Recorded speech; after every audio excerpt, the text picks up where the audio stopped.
This is my presentation about Channel Islands National Park and its unique geology. Channel Islands National Park is located off the coast of California. There are 8 total islands that make up the Channel Islands, but the park only consists of 5: Santa Cruz, Anacapa, Santa Rosa, San Miguel, and Santa Barbara. They formed over 30 million years ago and actually started out as one big island before they were separated. The islands are rich in history and are home to unique plants and animals that cannot be found anywhere else in the world. There are many amazing geological features that make up the islands, some of those being sea caves and arches, canyons, steep cliffs, and a unique caliche forest.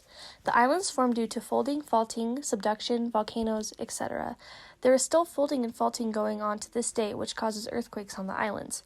This national park holds incredible geology while also providing a plethora of exciting activities.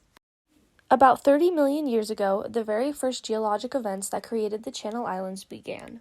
The western edge of the North American plate converged with the oceanic Farallon plate. As they collided, the Farallon plate got pushed down into a deep trench. Melting in the mantle caused it to be destroyed. This is also known as subduction. Above the trench, a marine basin was formed. For millions of years, sediments from the land washed into this basin. They then solidified and formed the basement rocks that are at the bottom of the islands. You can still see them today. However, the Farallon plate eventually ran out of material. As a result, the Pacific plate, which was behind it, started to slide past the North American plate. This created the San Andreas Fault. In the last 5 million years, the islands started to uplift because of this transform boundary. So as you can see in the first diagram, it shows the North American plate converging with the Farallon plate, and then it also shows the Pacific plate sliding past the North American plate, creating that transform boundary. In the second diagram, you can see, again, the Farallon plate and North American plate converging, but it also shows that trench being created and the Farallon plate getting pushed underneath the North American plate. I think that these are really good diagrams to show exactly what happened in the creating of the Channel Islands. One unique geologic event to the Channel Islands is the submarine volcanism. The islands are located on top of a platform that, when it rotated, caused the ocean crust to thin. This allowed molten rock to erupt under the sea. Volcanoes and lava covered much of the area that is now the Channel Islands and the western part of the Santa Monica Mountains. There are areas where the thickness of the volcanic rock is up to 10,000 feet. Additionally, there is evidence that much of the volcanic activity took place underwater. This is due to pillow lava found in some of the rocks. In other places, marine fossils can be found embedded in the lava. Also, there were times when volcanic piles reached so high that they created volcanic islands. It is said that these islands were soon eroded to below sea level due to the volcanic activity ending. So now that I've talked about kind of what the Channel Islands is and some of the unique geologic events that created it, I want to talk about some of the unique geological features that make up the park. The first one that I want to talk about is the caliche forest, which is located on San Miguel Island, and it is one of the park's most interesting features.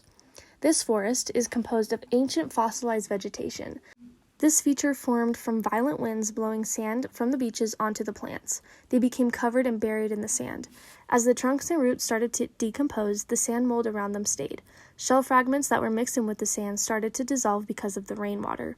The sand and rain filled the molds, and when it dried, it cemented together. In short, the forest formed from caliche sand castings of plant roots and trunks.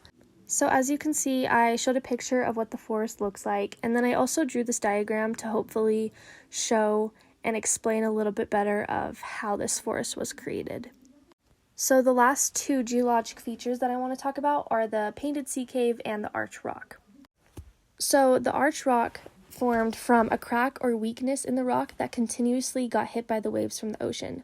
Over time, the crack turned into a small cave, which then turned into an arch.